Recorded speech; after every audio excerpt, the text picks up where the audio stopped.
តាមដងស្ទឹងសំឡើងទៅឆ្ងាយមើលភ្នំអានីយផុនចុងប្រឹងសាភ្នំក្រវាញដាំងព្រះកំពែងទឹងថ្លា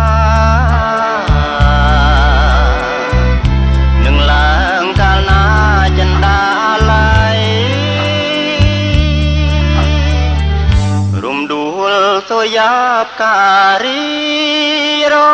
ហងលោកតទារួងឲ្យរៀងស្រមៃអូនឈរញញឹមលើស្ពានព្រែកស្ដី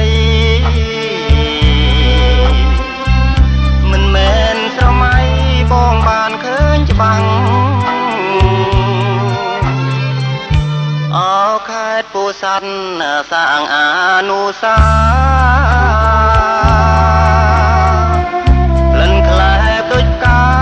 ឋានកៃឡាំង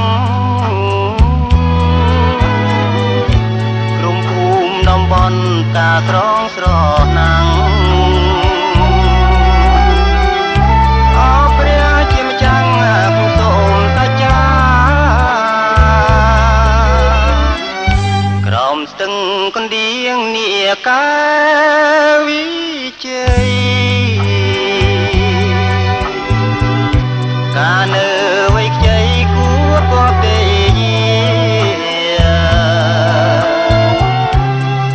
វងយល់ឲ្យទ្រូរៀមខ្លោចផ្សា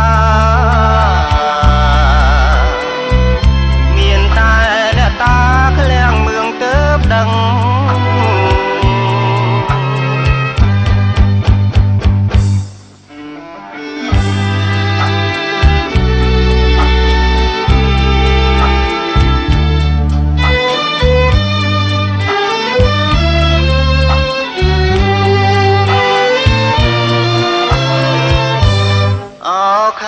ពោធិ៍សាត់សាងអនុសា